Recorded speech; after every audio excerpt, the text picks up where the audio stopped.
Hey guys, welcome to a new video. So, I've been diving down the rabbit hole of Linux distributions lately and everyday use of Linux. At the moment, I think everything in my house besides my phone and my Nintendo and PlayStation is basically running Linux. My personal laptop, my gaming laptop, my streaming, editing rig is also running Linux. My retro console is running Linux as well. I ordered 2 more of these thinkcentres because I wanted actually to try and make some servers. I wanted to back up some files, make a Jellyfin server. I do have a lot of DVDs that I want to burn on, so that's what I can access them anywhere I want, and maybe a little bit of a NAS, back up family photos, stuff like that. Let's disassemble this and see where we can go with this. So first we want to get the back screw off here. Oh yeah, wait, that's right, this way. There we go. Okay, so in here I think I found, there we go, more screws. I think I found the small drive bay that goes with this. So this is supposed to go, and then we can install a small SSD. Yeah, just like this. But we don't want to do that because we want to install, we do have some smaller SSDs though, but we do want to install something else today. I'm just gonna take this apart for a while, and let's just jump to the bottom here where we want to take this off. There we go. And okay, as you can see, there's 8 gigabytes of RAM in here. I want to upgrade it with 4 more gigabytes. Just so we have 12. Oh wait, no, that's the wrong size. Okay, I actually don't have RAM for this. Oh, it's DIMM 2. This is DIMM 3, actually. Okay, so we can't upgrade the RAM, but we gotta do something else. We gotta get this thing out of here because this is with about 0 Linux is on. I want to put this in another system, and then we want to install this one. There we go. The one cover and the second cover here as well. Just want to get that in there. So this project has gotten a bit out of control, to be honest. So what you see behind me here is pretty much right now all the tech that I have that's just laying around. And what I have planned on doing was making this one, the giant tower here, into a media storage server, which was with about 2 or 3 terabytes, so that I can take my media, my DVDs and stuff like that, my Pokemon show, and put it on there so I can watch it whenever I please. Cut down on some of our subscriptions, for example Disney, buy all the Bluey DVDs, stuff like that, and then the small one here was supposed to be the Minecraft server, which I can play with my wife and I have 4 brothers. 3 of them are under 15, so they might want to play Minecraft, and I wanted to host it through this one, which is good enough. It has gotten out of hand, so right now I'm going to redo my whole setup. I'm going to put all, I think I have 2 terabytes, so that's 2,500 gigabytes, 2.5 terabytes of storage in this bad boy here via Jellyfin, and then this one is going to be hosting the server. I'm going to redo everything that I just did, so yeah, stay tuned, I guess. So I found this one website called Community Scripts, which is basically just a GitHub, I guess, for scripts.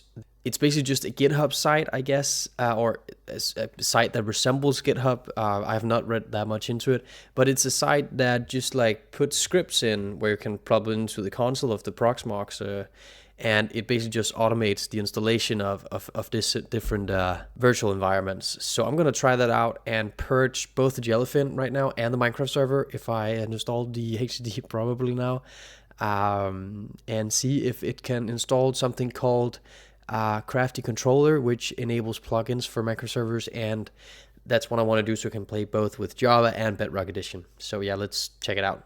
So I just found this site, communityscripts.org, and I want to see if this can do anything. So we're just supposed to run this command here. Are we able to, oh yeah, there we are. Let's press enter here. Oh shit, okay, that did something, I guess. Okay, so we help improve the environment, blah, blah, blah. Oh, community scripts are sharing those data, containers, resources, vacation names, install method and status. No opt-out. Default install.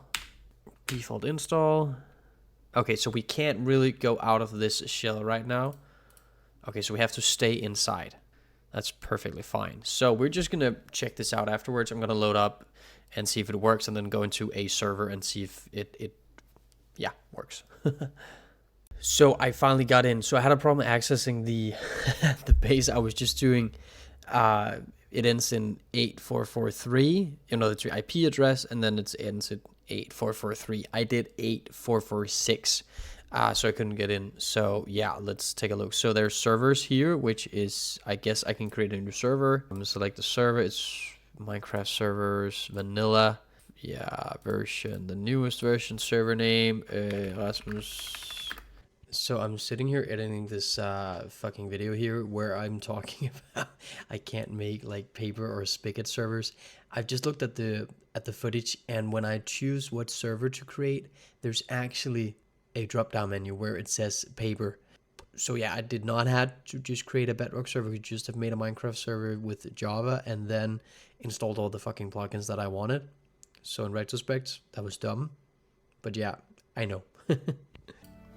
So I just set up a Bedrock server instead because I couldn't, create plugins on Crafty. You have to have Spigot or something else, paper.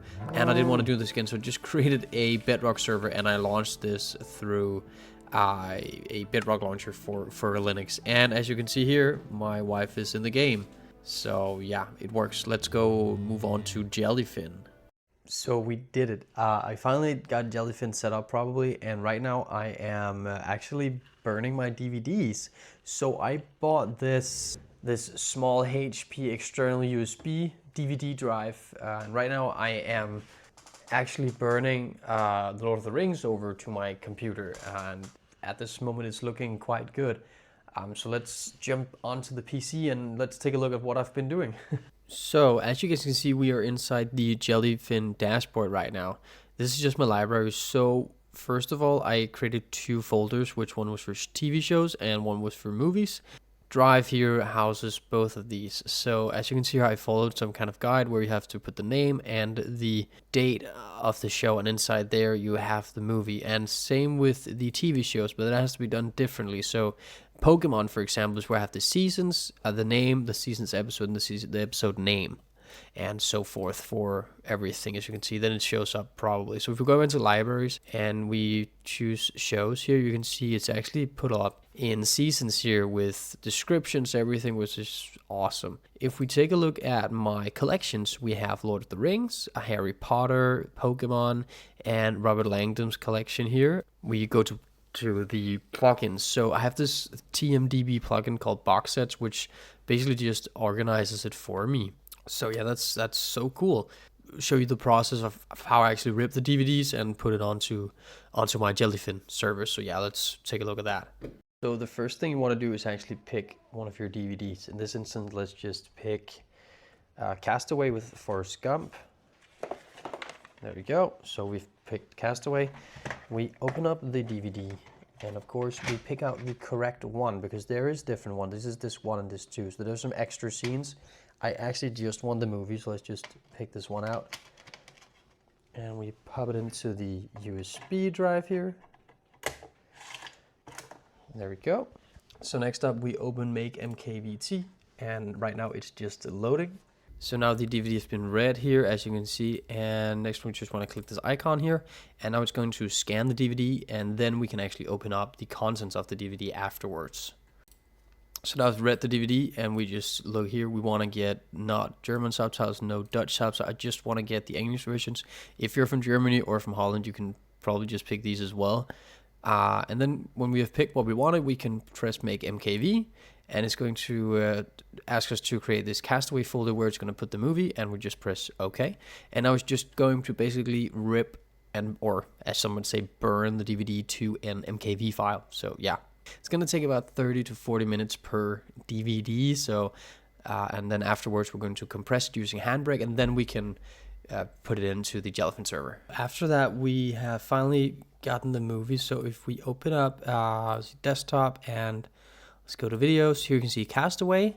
Next up, we just open up Handbrake. We just plumb that movie right in there. We want to call it Castaway, and we want to make it an MKV file. And let's see 1080p and press start. So now it's going to compress the movie down to a much smaller size. Since we have 6 gigabytes, it's probably going to be more like 1 gigabyte or 900 megabytes or something.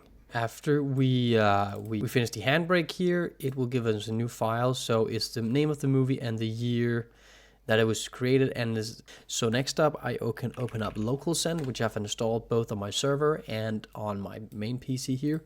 We click on send, we choose a folder, and we go into videos where I have my videos. We click on castaway, open, and we click on solid pineapple, which is the one that I have.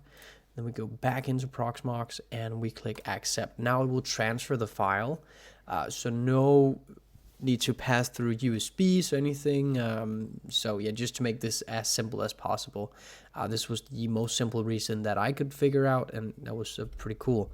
So when this is done, next up so now it's done. Let's just click done here. We locate the file that I send it to the media files HDD that I have. We locate the movie folder. We put it into the movie folder that I have created, and there you go. Then we go into libraries and we just click scan all libraries to update the movie, basically. There we go. So let's go into the Jellyfin. Let's go into movies. And as you can see, Castaway is right here. Then we can just pull it up. Yeah, and everything working. And as you can see, it has put up all the files, information, the name, the movie posters, everything. So yeah, that's pretty cool. Now I am trying to do GPU pass-through for the Jellyfin server because the encoding is a little bit all over the place at the moment. The quality is also meh. I put in a 1060 3 gigabytes of VRAM, which I had just laying around, and I'm trying to do this.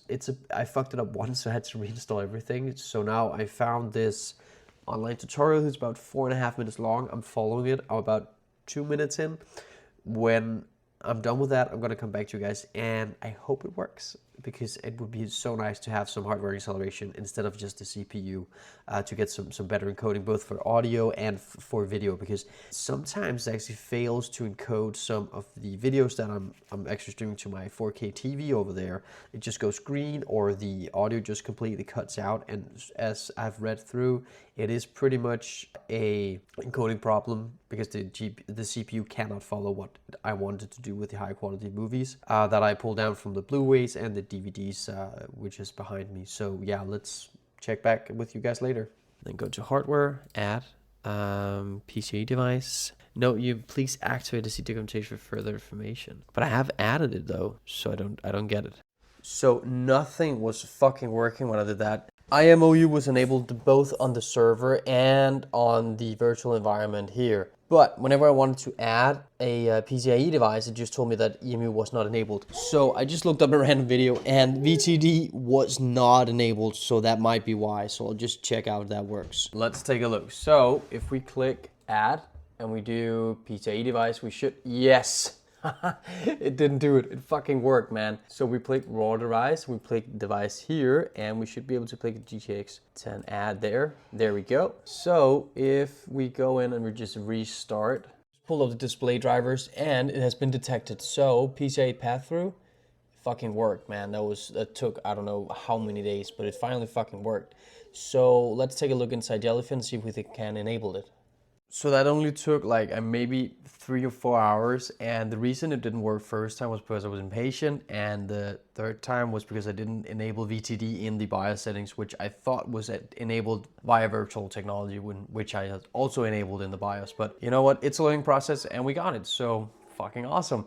So I did a GPU pass-through in like the 3rd try. I think that's pretty fucking cool, actually.